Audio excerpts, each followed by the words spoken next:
Who want to become CET topper, करोड़पति नहीं, CET topper, GLC ILS के beyond सोचना पड़ेगा। ये वीडियो बहुत ज़्यादा इंपॉर्टेंट होने वाला है बिकॉज मैं 3 मेजर पैरामीटर्स के बारे में बात करूंगा। If you really want to top in the CET, जीएलसी आईएलएस देख रहे हो, 3 इयर्स 5 इयर्स सीईटी लिख रहे हो, डजेंट मैटर, वीडियो इंपॉर्टेंट है। All these parameters I will be discussing based on 7 year of CET experience. Every year I write CET examination, 3 years and 5 years both the CET. Second, 10 plus year of teaching experience. ठीक है, कैसे आप exam में top करोगे या तो best college में definitely for sure जाओगे। First parameter is nothing but thought process, creating the ecosystem. Second parameter है that is about the game changer section और the topic you can say. Third जो है वो है D-Day strategy mindset for the examination. So watch this video very carefully and share this to all your friends, those who are targeting for MH Law CET 3 or 5 years 2024 or 25. Yeah.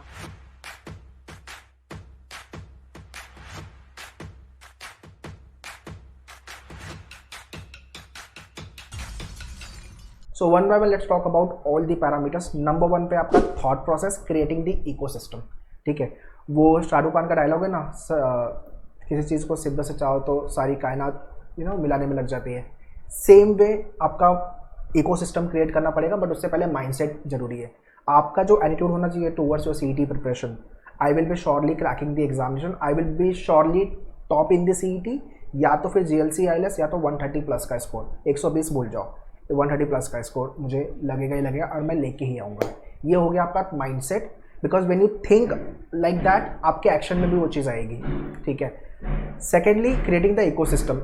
ऐसे लोगों के आजू बाजू रहो जो लोग हाँ ऐसे एग्जाम के लिए प्रिपेयर कर रहे हैं, टारगेट कर रहे हैं, want to end up with the best colleges in Maharashtra. ठीक है। नंबर सेकेंड, जो नेगेटिव लोग हैं, जो लोग आपको पुल बैक कर रहे हैं या तो जो लोग आपको आपके टारगेट से डिस्ट्रैक्ट कर रहे हैं, उनसे दूर रहो। ठीक है। ऐसे लोग मिलेंगे आपको जो आपको अलग अलग बातें करेंगे या they have not done anything in life but ज्ञान बहुत देंगे, तो ज्ञान की बातें बाद में कर लेंगे, पहले अपने गोल पे अपने टारगेट पे फोकस करते हैं। तो ये थॉट प्रोसेस आपको एक बनाना पड़ेगा एंड क्रिएट दैट इकोसिस्टम। ऐसे लोगों के आजू बाजू वो सराउंडिंग आपका ऐसा ही होना चाहिए कि आप हाँ आपने आपके बेडरूम में घुसे, जीएलसी आईएलएस टॉप करने के बारे में माइंडसेट चालू हो गया और पढ़ाई करने का मन ऑटोमेटिकली करेगा। ठीक है। So this is the first parameter which you have to work out. Okay. Second parameter is nothing but game changer section और दी टॉपिक। ये आपको वही बता पाएगा जिसने एग्जाम लिखा है, नंबर 1। नंबर 2, जिसको सारे सेक्शन के बारे में नॉलेज है। ठीक है।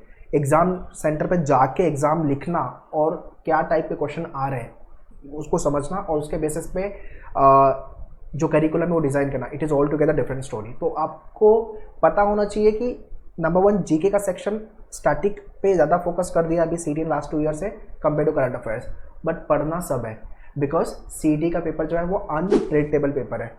ठीक है।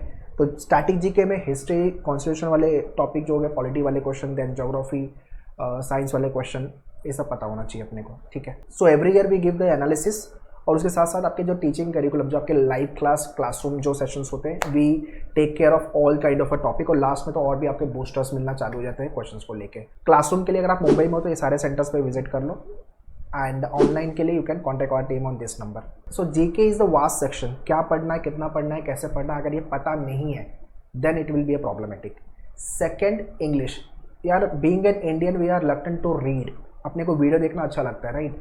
पान लगाना अच्छा लगता है मोबाइल पे, रील को स्क्रॉल करना, शॉर्ट्स देखना वगैरह, तो उसको थोड़ा कम करने की ज़रूरत है। बुक पढ़ना चालू करो। मैंने सबको मेरे लेक्चर्स में, क्लास में भी जब मैं लेक्चर ले रहा हूँ या लाइव क्लास में, मैं एक बुक रिकमेंड करता हूँ, ये वाली बुक, इंडिया अनबाउंड। ये बुक पढ़ लेना बहुत ज़रूरी है। इसमें आपको ये समझ में आएगा what are the mistake done by Nehru ji, why article 370 is there, why India still developing country, and lots of thing you will be learning. ठीक है। तो नॉलेज के लिए प्लस फ्यूचर पर्सपेक्टिव के लिए ये बुक बहुत अच्छी है। तो ये रीडिंग वाली हैबिट इनकलकेट करो यार, मतलब नीच पेपर तो आपको पढ़ना ही है। ये बुक मैं सबको रिकमेंड करता हूँ, kindly read this book. Okay. English के अंदर आरसी एंड वोकैब पे फोकस करो। वोकैब वाले क्वेश्चन के लिए वर्ड पर मेडिसी, ये वाली बुक मैंने बताई हुई है, अच्छे से इसको गो थ्रू कर लो। कैसे पढ़ना है इसको, उसका भी प्लानर मैंने सेशन में दिया हुआ है, मेरे लाइव एंड क्लासरूम दोनों में। ठीक है। अपार्ट फ्रॉम इंग्लिश, लॉजिक के अंदर एनालिटिकल टॉपिक, मतलब arrangement, linear, circular distribution, puzzle वाले क्वेश्चन। ठीक है।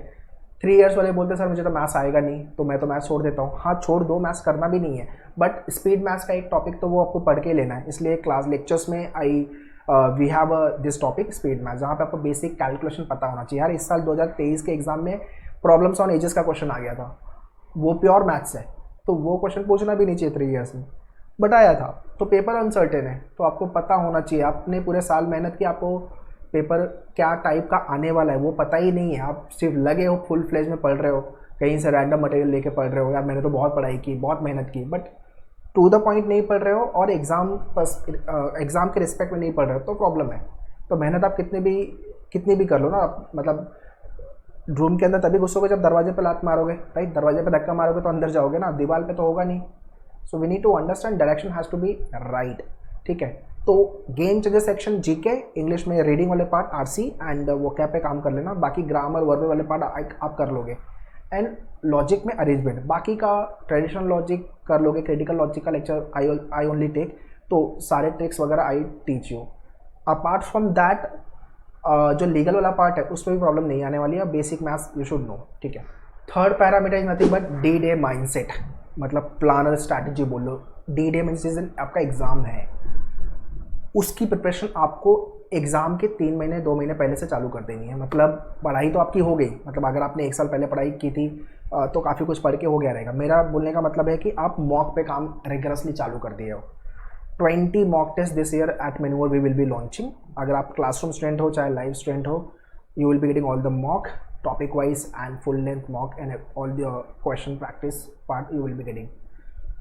मॉक लिख के सेक्शन वाइज मैं कैसे अटेम्प्ट करूँगा, हर सेक्शन में मैं कितना टाइम दूंगा, और सेक्शन के अंदर भी ये वाला टॉपिक पे पहले फोकस करूँगा, राउंड 1, राउंड 2, राउंड 3, ये सब चीज़ें आपको प्लान करना पड़ेगा।